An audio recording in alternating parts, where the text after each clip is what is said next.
అంతా కూడా సువార్త వెళ్ళిపోయిందంట.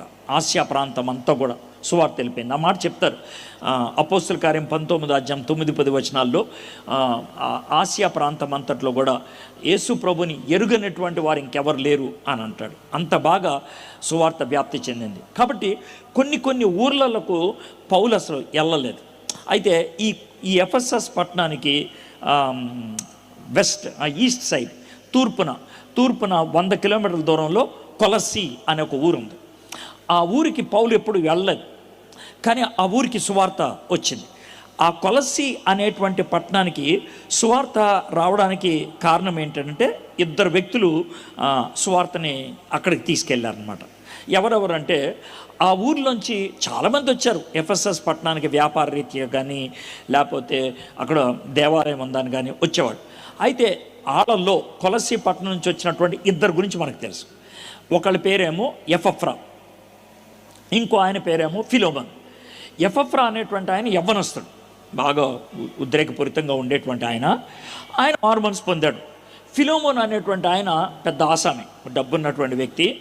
ఊలు వర్తకం చేసేవాడు, అంటే స్వెటర్లు అవి కుట్టించి అమ్మించేవాడు అనమాట. అది ఫిలోమోన్ చేసేటువంటి అంటే వ్యాపారం. ఆయన మరి స్వెటర్లు అమ్మడానికి వచ్చాడో ఏమో, పౌలు సువార్త చెప్తుంటే విన్నాడు, మారుమనసు పొందాడు. అయితే వీళ్ళిద్దరూ మళ్ళీ వెనక్కి వెళ్ళిపోయి ఫిలోమోన్ ఏం చేశాడంటే, తనది పెద్ద ఇల్లు కదా, ఆసాం కదా, అందుట్లో ఒక హాల్లో చర్చికి, అంటే ప్రతి ఆదివారం లేకపోతే ప్రతి సబ్బాత్ రోజు దేవుని వాక్యాన్ని ధ్యానం చేసుకోవడానికి ఆయన హౌస్ చర్చ్ అంటారు. అప్పట్లో మనకులాగా పెద్ద పెద్ద చర్చిలు ఉండేవి కావు. క్రీస్తు శకం 320 దాకా వాళ్ళకి చర్చిలు కట్టుకోవడానికి అవకాశం లేదు. వాళ్ళు ఇళ్లల్లో లేకపోతే అండర్ గ్రౌండ్ రూమ్స్లో ఎక్కడో ఎవరికి కనబడకుండా కొద్దిమంది మాత్రమే, ఒక 30 మంది 40 మంది కూర్చొని దేవుణ్ణి ఆరాధించుకుంటూ ఉండేవాళ్ళు. అంతే, అలాగే చేసేవాళ్ళు. పెద్ద గుంపు అంటే ఒక 100 మంది అట్లాగా ఉండేవాళ్ళు. మరి మీకు అలాంటి అనుభవం ఉందో లేదో నాకు తెలియదు, కానీ నాకు ఒక అనుభవం ఉంది. అంటే ఇలాగ సీక్రెట్ చర్చ్లో వాక్యం బోధించడం అంటే ఎలా ఉంటుందని. నేను భూటాన్ వెళ్ళాను. భూటాన్లో టింపు అనేది రాజధాని అనమాట. భూటాన్ టింపులో 4 చర్చిలు ఉన్నాయి. అవి దొంగతనంగా జరుగుతూ ఉంటాయి, బయట ఎవరికి తెలీదు. 4 చర్చిలు చిన్నవి. సంవత్సరానికి ఒక్కసారి మాత్రం ఈ 4 చర్చిలు కలిపి వాళ్ళు కూడికలు పెట్టుకుంటారనమాట. ఆ కూడికలకి నన్ను ఒకసారి పిలిచాడు. కూడికలకి అంటే ఇలాంటి టెంట్లు గింట్లు ఏమి ఉండవు, పెద్ద ఇల్లు ఒకటి అద్దెకి తీసుకుంటాడు, దాంట్లోనే ఉంటుందన్నమాట. వాళ్ళు చెప్పింది ఏంటంటే, ఆ కూడికలకు వచ్చినంత జనం ఇంకెప్పుడు రాలేదంట. ఎంతమంది వచ్చారో అనుకుంటారేమో, నాకు తెలియదు, మరి 80 మంది వచ్చారు అదనమాట. సో అది చాలా శక్తివంతమైనటువంటి మీటింగ్ అనమాట. ఆ ఊరికి, ఆ టింపు అనేటువంటి ఊరికి 80 మంది. సో నేను వాక్యం చెప్తా ఉన్నాను. ఆ రూమ్ ఎలా ఉంటుందంటే, కింద మాల్ ఉంటుంది, కింద మాల్ పైన మళ్ళీ సినిమా హాల్స్ ఉంటాయి. సినిమా హాల్ పైన కొన్ని ఇళ్ళు ఉన్నాయి, 2-3 ఇళ్ళు ఉన్నాయి. పై అంతస్తులో ఉన్నటువంటి ఒక ఇల్లు వీళ్ళు అద్దెకి తీసుకున్నారు.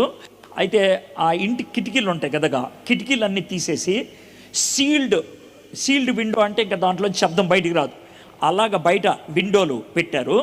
తర్వాత లోన గోడలు పగలు కొట్టేసి ఒక హాల్ లాగా తీశారు. కిచెన్ ఉంటుంది, తర్వాత ఒక రూమ్ ఉంటుంది, తర్వాత హాల్ లాగా ఉంటుంది. అక్కడ కూర్చుంటారు అనమాట. నేను వాక్యం చెప్పాను. ఆ రోజు వాక్యం చెప్పిన తర్వాత ప్రార్థన చేస్తూ ఉన్నాను అనమాట. ఇలాగ తలోంచి పాస్టర్ గారు కూర్చొని పక్కకు వచ్చి, నేను ప్రార్థన చేస్తుంటే గట్టిగా ఆమెన్ అని అన్నాడు. ఆయన గట్టిగా ఆమెన్ అంటే నాకేం అర్థం కాక ఇలాగ తలెత్తి గబుక్కని చూశాను. ఇలా అన్నాడు అని ఆయన నా చేతిలోంచి మైక్ తీసేసుకున్నాడు. కుర్రోని చూపించాడు. ఆ కుర్రోడితో పాటు వెళ్ళిపోయాను. అంటే యాక్చువల్గా ఆ బిల్డింగ్లోకి వెళ్ళాలని లిఫ్ట్లో. అయితే ఆ కుర్రోడేమో నన్ను మెట్ల మీద నుంచి తీసుకొని వెళ్ళి ఆ బిల్డింగ్కి అంత దూరంలో ఒక పార్క్ ఉంది. ఆ పార్క్లో నన్ను కూర్చోబెట్టి, వాడికి నా భాష రాదు, నా భాష ఆడికి రాదు, కుర్రోడు ఆడ అర్థమైందా, వాడు బుటనీస్ మాడతాడు, మనకు రాదు. హిందీ అయినా కొంచెం వస్తుందేమో, వాడికి హిందీ రాదు. కాబట్టి వాడు ఇలా అన్నాడు. అంటే నేను కూర్చోవాలి కుర్చీ మీద, అదే మన పార్క్లో ఉంటుంది, దాని మీద బల్ల మీద కూర్చున్నా. వాడు ఎందుకు కూర్చోమన్నాడో తెలియదు, వాడు ఎందుకు తెచ్చాడో తెలియదు, మనకేం తెలియదు. అలా 2 గంటల సేపు కూర్చున్నానండి అలాగే పార్క్లో. ఎందుకు వచ్చినా కూడా తెలియదు నాకు, ఎందుకు రమ్మన్నాడో తెలియదు.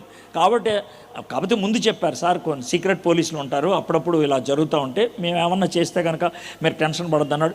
అలా కూర్చొని ఉన్నాను 2 గంటలు. 2 గంటల తర్వాత పాస్టర్ గారు వచ్చారు. అప్పుడు దాకా ఆకలేస్తుంది, తాగడానికి నీళ్లు పడలేవు, అటు ఇటు చూస్తూ ఉన్నా, పిచ్చోళ్ళలాగా ఉన్నాను. అలా ఉన్నాను. 2 గంటల తర్వాత పాస్టర్ గారు వచ్చి, బ్రదర్ ఇగోండి వాటర్ అని అన్నాడు. ముందు వాటర్ తాగాను, తర్వాత ఫ్రూటీ లాంటిది ఇచ్చాడు, తాగాను. పదన్ బ్రదర్ ఏమైంది అన్నాడు. ఏం లేదు, మేము ఇలాగ మీటింగ్ పెట్టుకుంటున్నప్పుడు సర్వసాధారణంగా 2-3 కుర్రోళ్ళని పక్క వీధుల్లో వాకీ టాకీ ఇచ్చి తిప్పుతూ ఉంటాం. వాళ్ళు పోలీసులు వస్తూ ఉంటే మాకు చెప్తారు, అందుకని మాకు చెప్పారు పోలీసులు వస్తున్నారని. మీరొక్కళ్ళే బయటోళ్ళు, అందుకని మిమ్మల్ని పంపించేసాం. ఆ తర్వాత మీరు ఏం చేశారన్నారు. ఏమీ లేదు, బైబిల్ అన్నీ లాన్ తోసాం, ఒక కేక్ బయట పెట్టించాం, ఒక కేక్ బయట పెట్టించాం. పోలీసులు వచ్చారు, బర్త్డే పార్టీ జరుగుతుంది అన్నాం. వాళ్ళు కొద్దిసేపు ఉండి వెళ్ళిపోయారు. పోలీసులు ఇంకో దూరం వెళ్ళిపోయారు కదా అని మీ దగ్గరికి వచ్చామన్నారు. అప్పుడు అర్థమైందనమాట సీక్రెట్గా చర్చలు ఎలా జరుగుతాయి అని. చాలా భయంకరంగా ఉంటుందండి. సరే, ఆ విధంగా సీక్రెట్గా జరిగేదనమాట వాళ్ళకి. ఎందుకంటే రోమన్ ప్రభుత్వం వాళ్ళకి కనుక తెలిస్తే కొట్టడం, లేకపోతే వాళ్ళని తీసుకెళ్ళి చంపేయటం, ఇవన్నీ చేస్తూ ఉంటారనమాట చాలా ఘోరంగా. ఆ ఆదిమ సంఘములో వాళ్ళను పెట్టినటువంటి బాధలు చూస్తూ ఉంటే కొన్నిసార్లు భయం వేస్తుంది అనమాట. పాలికార్ప్ అనేటువంటి ఆయన్ని ఎలా చంపారంటే, నూనె ఉంటుంది కదా, మనం గారెలు బూర్లు వేస్తాం చూసారు, నూనె. ఆ విధంగా నూనె బాగా వేడి చేసి మనిషిని కబాబ్ ఫ్రై చేసినట్లు ఫ్రై చేశారు, బతుకున్నవాడిని. అతను ఆ విధంగా అరిసి చచ్చిపోయి ఇంకా మాడిపోయాడు ఆ విధంగా. సో